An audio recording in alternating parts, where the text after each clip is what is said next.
Celle que nous aurons le plaisir de recevoir en appel à témoin est une figure de proue, une femme influente dans le domaine du coaching en développement personnel, Lady Sonia ou Coach Sonia si vous le voulez.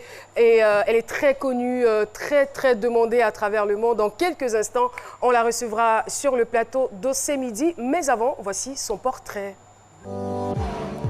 La coach Sonia est une coach certifiée et diplômée des masters en ingénierie commerciale.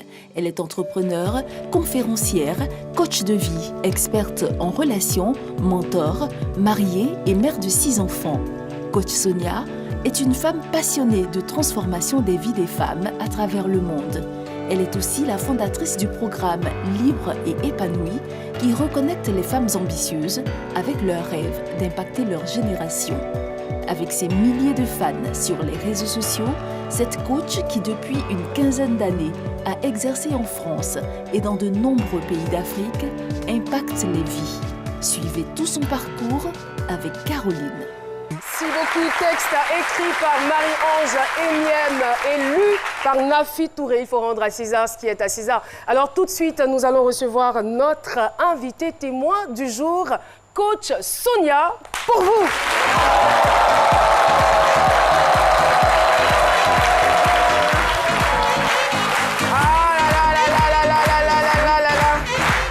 Mabiala Sonia, connue donc sous le nom de Coach Sonia ou Lady Sonia. Elle est entrepreneur, comme on l'a dit, écrivaine, chef d'entreprise et puis quoi encore, coach en développement personnel, coach de vie. Lady Sonia, on est très heureux. Et moi particulièrement, je suis très enchantée de vous avoir sur ce plateau. Merci. Quand je sais tous les efforts que vous faites pour que les femmes reprennent confiance en elles, c'est leur donner vraiment la vie. Parce que si vous donnez l'espoir à celles qui sont les détentrices de la vie, à celles qui donnent la vie, à celles qui sont le socle du foyer, je pense que c'est la société que vous construisez. Merci. Bienvenue. Merci. On est vraiment heureux. Merci vraiment. Alors, eh bien, je rappelle que nous sommes avec le coach Sonia, notre invité témoin du jour. Lady Sonia, comment je suis devenue un coach de vie. Alors, notre invité, il faut le dire, est né d'un père congolais et d'une mère burkinabé. C'est donc en France qu'elle a vu le jour. Et à l'âge de 2 ans, les parents décident de s'installer en Côte d'Ivoire. Donc, c'est une citoyenne du monde. C'est en partie une Ivoirienne parce qu'elle a vécu son enfance, son adolescence ici à Abidjan.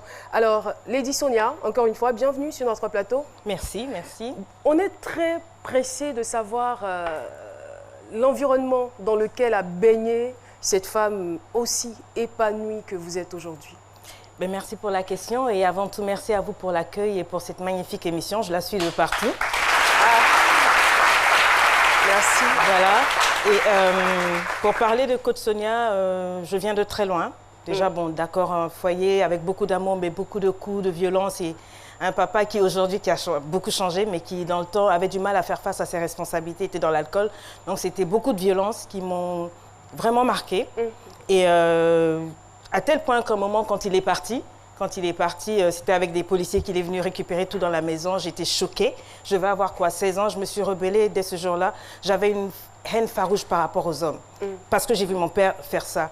Et après, quelques mois après, je me suis retrouvée violée à l'âge de 16 ans par des amis. C'est comme ça que j'ai perdu ma virginité. Donc c'est une deuxième clou, deuxième preuve, deuxième justificatif pour moi de haïr les hommes. Donc papa part, ensuite je suis violée. Et ensuite tout ce que je vivais, c'était rébellion. Je devais faire du mal à tout le monde parce que j'étais mal. Et après, je me suis mise à prier, mais je n'avais pas pris le soin de me développer personnellement pour guérir. Donc je priais Korabakika, tout ça je connaissais, imposition des mains, hallelujah, I knew that all, but je n'étais pas OK. J'étais rebelle, en moi-même rebelle, et j'emmenais ça dans mon foyer. J'ai épousé un homme parce qu'il y avait de graves blessures intérieures. Il y avait des blessures, je n'étais pas soignée, il faut se soigner. Si tu veux avancer dans la vie, il est impossible que tu avances avec des bras chargés. OK, you want to go somewhere, tu vas aller quelque part, c'est à toi de savoir où tu vas. Mais si tu es confus, tout est confus autour de toi, tu vas où? Tu ne sais même pas d'où tu viens. Donc moi, j'avais ce problème-là. Je savais d'où je venais, je savais ce que je ne voulais pas. Mais ce que je vivais aujourd'hui, c'était que donner de la haine, de l'amertume et des blessures, parce que c'est tout ce que j'avais. Quelqu'un a dit, la plus belle femme au monde ne peut donner que ce qu'elle a. Et tout ce que j'avais, c'était des blessures, des frustrations, des généralités par rapport aux hommes. Et c'est ce que j'ai fait vivre à mon mari. Nous sommes mariés, ça va faire 22, 23 ans, on a 6 beaux gosses, mais il en a bavé, le monsieur. Il priait, mais il était incapable de gérer sa femme. Il prêchait l'évangile, mais quand il revenait à la maison, je lui balançais la Bible en tête parce que je n'avais que de la haine. Je n'avais que des frustrations. Et qu'est-ce qu'il fallait faire en tant que merveilleuse femme de pasteur? J'étais la plus grande hypocrite. Il fallait sauver les apparences. Oh, absolutely, darling. Donc, c'est ce que je faisais magnifiquement. Je prêchais, je priais, les gens étaient guéris à la maison. Je haïssais Dieu. Can you imagine? Je détestais Dieu, je détestais les gens, même pour qui je priais. Je trouvais que Dieu était injuste. Il bénissait les autres et moi, je trouvais que ma vie était mal. Pourquoi? Parce que depuis, je n'étais pas guérie. Je ne m'étais pas soignée. Donc, je suis restée stock dans ma vie pendant 20 ans, mariée, avec des enfants. Et après, au point où j'ai commencé à disjoncter. J'ai disjoncté. Même quand Jusqu'à quel point? Jusqu'au point de vouloir me suicider. Je voulais en finir avec la vie. J'étais magnifique. J'étais bien mince en ce temps-là. Hein. Pas comme Kim Kardashian, mais j'étais... I was darling. Oh yes. OK. Et juste pour vous dire, vous voyez la dame telle qu'elle est devant moi avec ce teint-là. J'étais tellement mal. Moi, je me cachais derrière les make-up et tout. C'est génial, vous voyez que je mets le make-up. Mais j'avais une vision, il fallait que je sois claire comme ça. Donc, injection. Je suis allée aux États-Unis, on me pompait. J'avais de l'argent. Je voyageais avec les chefs d'État de chez moi parce que je n'ai pas commencé le développement personnel maintenant, mais je développais les autres, mais moi, je ne me développais pas. Anyway. Et je m'injectais parce que je ne m'aimais pas. J'étais incapable de me regarder dans le miroir. Imaginez, une femme mariée. Tu es incapable de te regarder dans le miroir. Tu es capable de donner quoi à un homme? Je ne comprenais même pas pourquoi mon homme pouvait avoir envie de moi. Parce que je me rejetais. Ça venait de loin. Ça venait de beaucoup. J'avais trop de bagages. Et donc après, j'ai dit quoi? Je vais choquer le monde. J'en ai marre de faire semblant. Je suis fatiguée d'être la personne que je ne suis pas. Mais je ne savais même pas qui j'étais. Je ne savais pas où j'allais. J'étais comme toutes les femmes. On m'avait dit qu'il faut te marier. Le mariage, c'est like a certificate. C'est le plus grand diplôme pour la femme africaine. Caler en l'air, c'est du mensonge, OK? La fameuse expression. Voilà, le plus grand diplôme, c'est quand une femme se retrouve en elle et qu'elle est épanouie, qu'elle sait où elle va, qu'elle sait qui elle est. That's what I'm talking about. C'est de ça que je parle. C'est clair. Et donc, un jour, j'étais fatiguée. J'entendais maintenant des voix qui me disaient « Suicide-toi, tu es nulle. You're just nothing, girl. » Bon, c'est vrai, vous n'êtes pas une femme, mais bon. Hein? Il comprend. I know. Tu es nothing. Mieux vaut que tu quittes la terre. Tu vois, les gens qui sont là sont tous hypocrites. La terre n'a pas besoin de toi. Je me voyais inutile, bête. J'étais convaincue d'être stupide. Mon mari me disait, mais non, et je trouvais que c'était un menteur. En fait, je ne n'avais pas confiance en voilà. vous. Et un beau jour, j'ai dit, je souffre tant. Les gens ne peuvent pas comprendre. Je suis d'abord tombée dans l'adultère. Eh oui, I did that. Donc, les gens peuvent penser ce qu'ils veulent. Moi, je ne suis même pas là. Je suis tombée dans l'adultère parce que je cherchais à blesser mon mari, à blesser les gens. J'avais que ça à donner. Donc, quand vous voyez vos femmes qui se comportent mal là, creusez un peu. OK, je passe par là. Après, un jour, j'ai dit non. Si je continue, je vais tuer mes enfants. J'avais vraiment ces voix-là qui me disaient... Ça, c'est mon magnifique homme. J'avais une voix qui me disait... Tue-le, tue les enfants et puis on en finit. J'en étais arrivée là. Et j'entendais des voix comme je vous entends.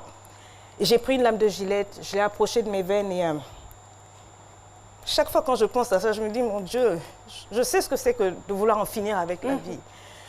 J'ai approché la lame de Gillette de ma peau et j'ai entendu une voix qui m'a dit, tu es exceptionnelle. Tu ne le sais simplement pas. Tu as de la chance, tu peux vivre, tu peux faire quelque chose de ta vie. Je dis, j'ai fini, j'ai donné tout ce que j'ai. Je me suis vidée pour un homme, j'ai fait des enfants, mais je ne sais plus quoi faire d'autre. Je suis fatiguée. Et j'ai rebondi ce jour-là. J'ai dit à mon homme, on va faire une pause. J'ai besoin de m'occuper de moi. J'ai besoin de me retrouver en tant que femme. Et je suis repartie à l'école à 40 ans. Wow. J'ai payé le prix. C'était une école où le professeur devait avoir 20 ans de moins que moi. Mais les élèves étaient là, on me collait souvent des 0 et des 2. Mais je me suis battue. Et au bout de 3 ans, j'ai pu enlever... Ça a été quoi la réaction? Avant d'y arriver, ça a été quoi la réaction de votre mari lorsque vous décidez d'abandonner tous vos enfants et votre foyer, votre mari? Il était choqué parce que c'était aussi un grand extrémiste. Vous savez, ces hommes de Dieu qui... C'était pas vraiment un foyer. Dans le couple, c'était la guerre des versets bibliques. Dès que je faisais quelque chose, femme, sois soumise. C'était la Bible que je connaissais. C'est pour ça que je suis arrivée à jeter la Bible à sa tête. OK. Donc, quand je lui ai dit ça, pour lui, il voyait bon, l'honneur et tout. Je lui ai dit, ça ne sert pas qu'on fasse semblant. Les pasteurs, vous faites semblant, on se connaît. On fait semblant de voir les gens. On connaît nos vies, on sait ce qu'on vit. Surtout les femmes des pasteurs. Et il y a des blessures. J'ai dit, mon gars, si je continue, je vais te faire du mal. Donc, laisse-moi, je pars. J'ai pris mes gosses, je suis repartie. Tous mes gosses, j'ai commencé à zéro, je suis partie à l'école. Quand j'ai vu que j'étais capable d'avoir mon diplôme à 40 ans, that day, oh my God. J'ai vu ma fille pleurer, elle m'a dit, maman, tu es mon héroïne, je veux te ressembler. Je savais que là, j'avais fait quelque chose. Mais justement, je veux dire, expliquer comme ça, on a l'impression que ça a été facile. Parce que vous avez vécu une adolescence très difficile, vous êtes passé par la drogue, tout cela. Oui. Et vous êtes dans un foyer où vous n'êtes pas épanouie, vous n'êtes pas heureuse. Donc finalement, la seule solution pour vous, c'est de quitter votre époux. Alors, quand vous vous retrouvez seule face à vos enfants, qu'est-ce qui vous fait prendre confiance en vous? Qu'est-ce qui vous pousse à retourner à l'école? D'où trouvez-vous la force pour élever ces gosses? Qu'est-ce qui s'est passé entre-temps? Puisque les blessures étaient toujours là. Je peux être vraie avec vous? Allez-y. J'étais femme de pasteur, je vous ai dit. 20 ans mariée, mais je ne connaissais pas Dieu. Pour moi, un vrai coach qui va venir vous parler, s'il n'a pas une relation avec la source, ce que j'appelle la source, parce que pour d'autres, c'est Allah, pour d'autres, c'est Bouddha. Peu importe, je ne suis pas là pour prêcher l'évangile, mais je suis allée à la découverte de Dieu, du vrai Dieu, qui m'a dit que le bonheur et la paix, c'est ça ton partage. Tu dois être heureuse. J'ai refusé de croire que j'étais née simplement pour être une femme, pour donner du plaisir à un homme, pour accompagner un homme, pour aider un homme et tout. Je suis allée à la parole de Dieu, non pas avec ce qu'on m'avait enseigné. Je suis allée réinitialiser. J'ai ouvert la Bible et j'ai lu des paroles qui disaient tu es une personne, une créature si merveilleuse. J'ai broyé ça, j'ai mariné ça dans mon âme. I broke the chains, girl. Oh yes, I did that. Woo!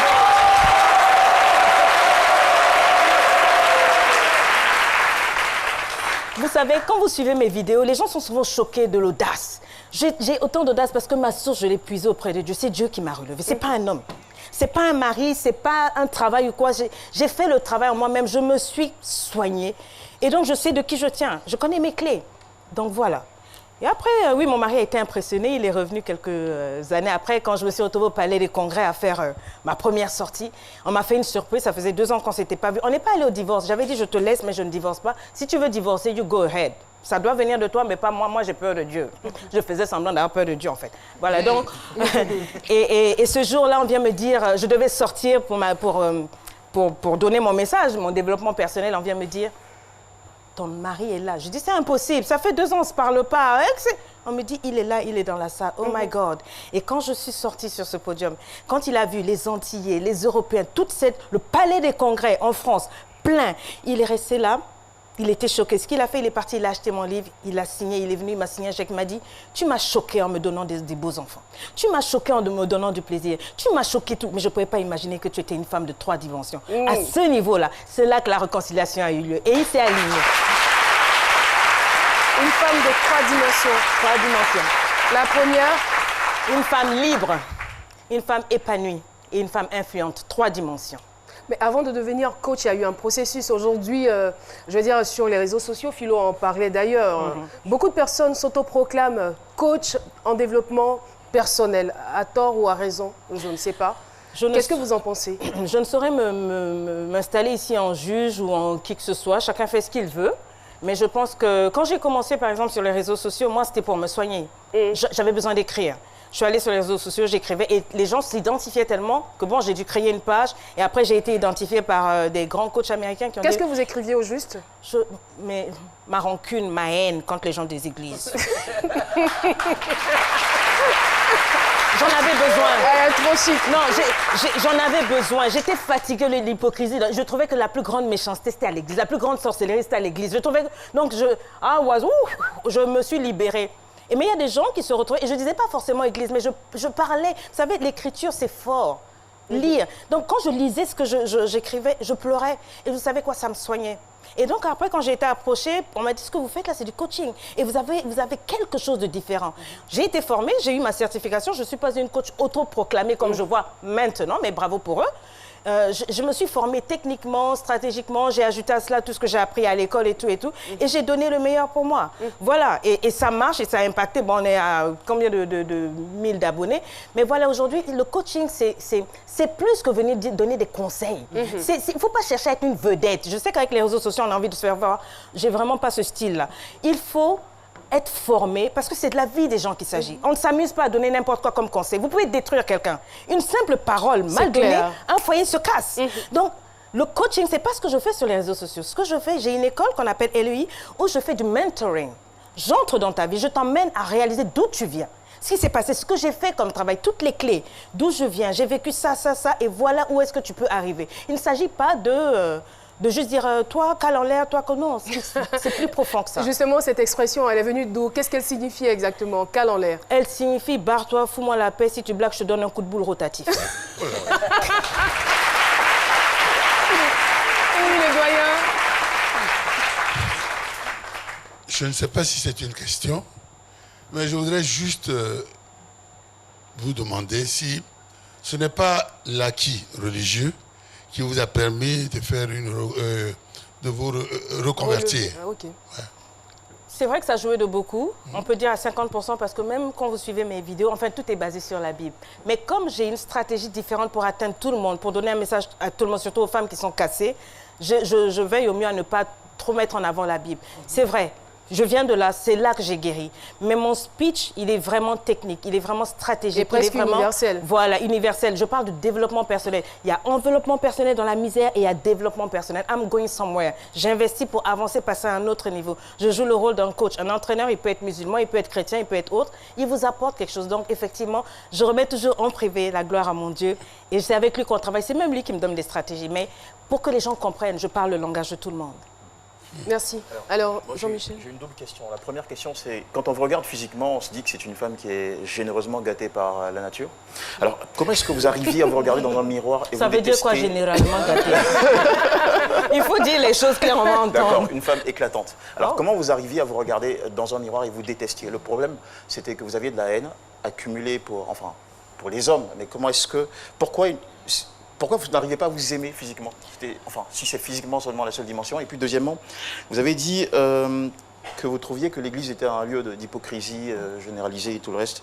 Alors, aujourd'hui que vous êtes guéri, qu'est-ce que vous faites en retour pour l'Église? J'estime que l'Église, c'est un endroit où les gens vont pour obtenir solution, satisfaction véritable, être guéri aussi par les Écritures. Alors, ce que je fais pour l'Église, en général, je ne fais rien. En tant que coach. Ce n'est pas mon travail de faire quoi que ce soit pour l'Église. Je ne peux que prier pour eux et puis encourager les gens à être vrais. Et pourtant, ce sont des personnes qui sont aussi en besoin. Et ils me suivent. Ceux qui sont en besoin, ils se retrouvent sur ma page. Aussi simple que ça. Je reçois des milliers d'invitations pour aller dans les églises. Je ne vais nulle part. Est-ce que vous aimez désormais ceux qui sont à l'Église? Parce qu'apparemment, vous avez une Je ne les haïssais pas. En fait, j'en avais marre de l'hypocrisie.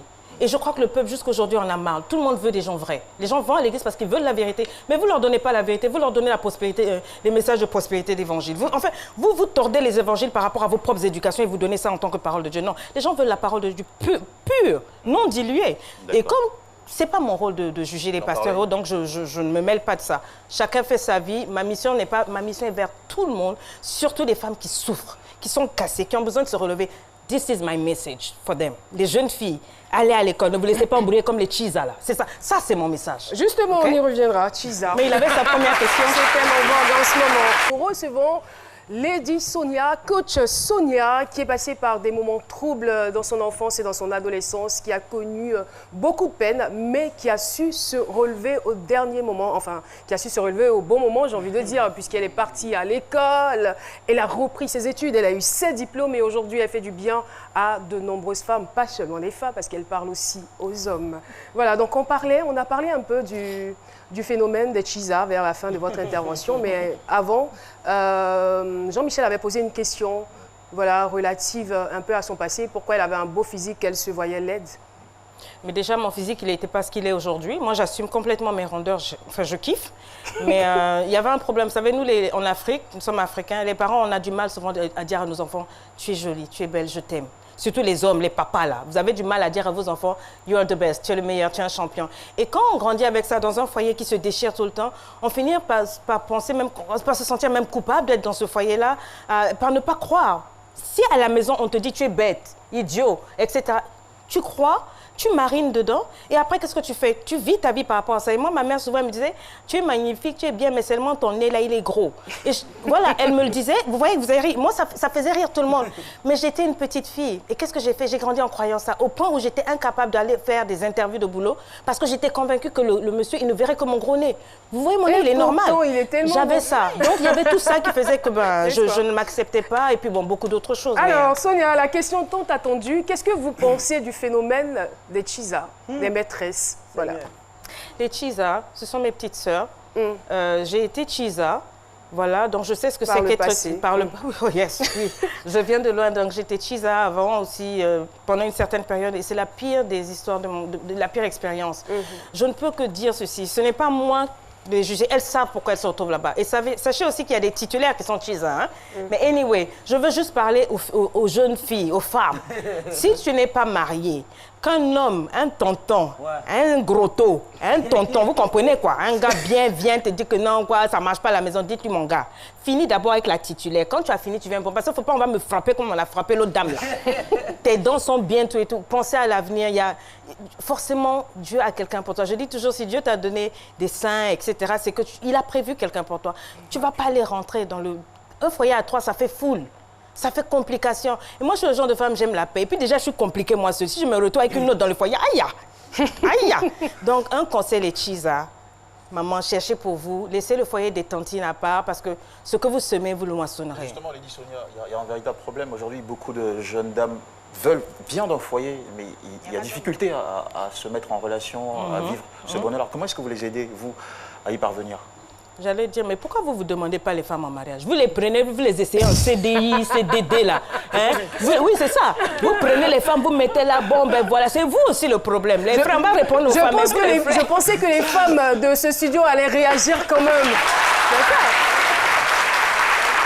Alors, Jean-Michel, arrêtez d'étudier les femmes pendant 10 ans, pendant 15 ans. Voilà. Exactement. Enfin, je veux parler de la gente masculine en général, pas particulièrement. Parce que le problème il existe et il est pathétique, vous en êtes bien consciente. Tout à fait. Je crois qu'ils ont besoin peut-être d'une feuille de route. Quoi faire? Que faire? Elles sont nombreuses à vous regarder. Moi, je dis ceci. Parce qu'elles ne peuvent pas forcer les hommes aussi à... Une femme est sexy lorsqu'elle a tout ce qu'il faut. C'est-à-dire, tu es bien à l'intérieur, tu es bien à l'extérieur. Quand un homme sent que tu fais de lui le centre de ta vie, là, tu perds, tu vois, non, tu perds la petite chose. Mais quand une femme est en elle-même, you know, aïe! C'est-à-dire, elle est au taquet, en elle-même, dans son âme, son corps, son esprit, elle a sa vision, ses objectifs smart, spécifiques, elle va quelque part. Elle n'a pas le temps. Le gars dit, ça, c'est une perle. C'est ça qui attire. C'est pas le fait que tu sois sexy, tu mets tes BTR dehors, tu te balades là, tout et tout. C'est pas ça. Une femme doit avoir confiance en elle. Absolument. Et savoir où elle va, avoir des objectifs. Allez-y. Le problème, moi j'ai l'impression que les femmes, quand elles sont mariées, c'est terminé. Elles ne font plus rien pour plaire à leur homme. C'est terminé. Ça, c'est la première des choses. Maintenant, je voulais savoir si vous avez des retours par rapport à ce que vous faites. Des retours? Oui. C'est-à-dire des témoignages? Oui. Oh papa, des millions. Pas des milliers, des millions. Des millions. Des musulmans, des hommes. Oui. Parce que souvent quand je parle, je choque, il faut suivre les vidéos. Vous n'allez pas m'aimer, ou les hommes m'aiment pas. Mais il y en a qui viennent, qui disent, on a rarement des femmes comme vous, africaines, qui nous disent ces choses-là. Papa, des millions. Des personnes qui, au bord du suicide, qui reviennent. Des couples qui se remettent ensemble. Des femmes qui se restaurent, qui simplement passer le permis. Des femmes qui achètent des appartements alors qu'on avait dit qu'elles ne feraient rien de leur vie. J'ai des témoignages par milliers. On ne saurait pas finir, papa. Mais voilà. Qu'est-ce que vous dites aux femmes qui, une fois mariées, ne font plus d'efforts? Ça existe. J'ai entendu des femmes dire, moi-même, j'étais comme ça, papa. papa. C'est pas la peine. Papa, moi-même, j'étais comme ça. Ah bon? Quand je dis que ça n'allait pas là, si ça ne va pas dedans, elle va faire quel effort? En vérité, non, là je parle, souvent, et puis qui vous dit aussi que qu'elle ne fait pas? Souvent, la titulaire fait tout, mais le gars, quand il a décidé de te tromper, il te trompe. Mais les tantines qui sont dans les foyers, qui mettent les masques la nuit avec le gros bigoudi pour dormir là, il faut arrêter ça. Un homme, ça se séduit tous les jours. On se marie pour donner du bonheur et non pas pour en prendre. Arrêtez d'être dans un foyer pour dire lui, il m'a fait, il m'a fait. Non, assumez votre foyer. Prenez soin de vous. C'est fatigué de voir une femme, tu es assise comme sac de riz, on ne sait pas où tu vas. Voilà. Alors, coach Sonia, quand on est coach, est-ce que c'est facile de régler ses propres problèmes? Quand on est... Quand on est coach. C'est vrai qu'on est ouvert, on écoute les uns et les autres, on essaie de les guider. Mais par rapport à ses propres difficultés, comment ça se passe? Bon, c'est vraiment différent. Déjà, on n'a pas quelqu'un à qui parler. Et puis, il ne faut pas penser que les coachs, ce sont des gourous, des dieux. Non, nous sommes des êtres humains comme tout le monde. Donc, il ne faut surtout pas idolâtrer qui que ce soit. Ce sont des personnes qui ont peut-être des stratégies, des techniques qui sont plus appropriées pour vivre votre vie parce qu'ils vous voient de loin. D'accord? Vous ne verrez pas un entraîneur jouer le match. D'accord? Il est de loin, il te dit plan B, plan A, etc. C'est ce qu'on fait. On te donne un schéma de pensée pour t'accompagner. Mais maintenant, comment est-ce que moi, ça me passe? J'ai un allié, j'ai deux alliés qui me permettent, moi, de surmonter toute chose. J'ai d'abord mon Dieu, parce que je suis vraiment, c'est ma base. Et ensuite, j'ai mon chéri. Cet homme avec qui j'avais abandonné, c'est mon équilibre. C'est lui qui est toujours là. Et vous l'avez retrouvé justement à ce niveau? Absolument. Qu'est-ce qui a changé? Tout. Tout a changé. Il n'était même pas romantique avant. Maintenant, il me tient... Je peux? Il me tient la main, il me dit, chérie, tu es belle, je suis fière de toi. Oh là là. Il se passe... Mon homme... Est-ce que ce n'est pas dû au fait que vous ayez changé? Ah non, lui, il a beaucoup changé. Nous deux, ça n'allait pas. On s'est assis. Et on a fait le développement personnel de notre couple. Je lui ai dit, je me plains de toi depuis 20 ans. Voilà. La Bible, c'est un peu trop à la maison. Je veux que mes enfants aient une vie normale. Je veux ceci. Il a pris le temps. Avant, il n'écoutait même pas. Il a pris le temps parce qu'il a vu que j'étais devenue une perle. You know? Oh là. Et donc, il a fait ce qu'il fallait faire. Aujourd'hui, quand je rentre, malgré que j'ai pris du poids, il me soulève. Il dit, Yambi, ma femme. Et il veut que les enfants voient comment un homme doit aimer une femme. Parce que je lui ai dit, je ne veux pas que mes enfants vivent comme les Africains. Je veux que mes enfants, pas comme les Blancs, mais je veux que mes enfants voient que le mariage, c'est bon.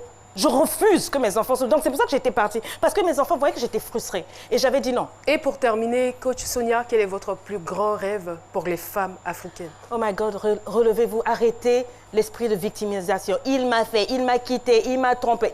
Calez en l'air tout ça. Passez à votre vie. Le plus important aujourd'hui, c'est vous. C'est vous. Vous êtes la pièce maîtresse et vous êtes capable de faire grand, beaucoup, si vous vous levez. Vous êtes capable de vous rendre heureuse. Si vous-même, vous ne vous rendez pas heureuse, ne donnez pas la responsabilité à un homme de vous rendre heureuse. Ce n'est pas possible, c'est injuste. Soyez heureuse, soyez OK, allez à l'école, bossez, même des petits jobs. Faites et relevez la tête. Ne soyez pas des femmes qui dépendent de qui que ce soit. Dépendez de Dieu et dépendez de vous. You go ahead. On ne va pas tout dire sur ce plateau. C'est vrai qu'on a pris un énorme plaisir à vous écouter. Et je veux dire, pour ceux qui aimeraient bien poursuivre, les hommes comme les femmes, vous êtes donc invités à l'espace Latry Event. C'est le samedi 9 février à partir de 14 h. Vous aurez tout, vous aurez les livres de Lady Sonia, vous aurez du coaching, vous aurez à échanger avec elle. Le thème, c'est le cal en l'air, tour donc des femmes épanouies. Alors si vous pensez être une femme épanouie ou si vous voulez vous aspirer à être une femme épanouie, n'hésitez pas donc à y aller. Je rappelle, le samedi 9 février à l'espace Latry Event à partir de 14 h. Lady Sonia, merci infiniment d'avoir accepté notre invitation. C'est un véritable plaisir. Merci beaucoup.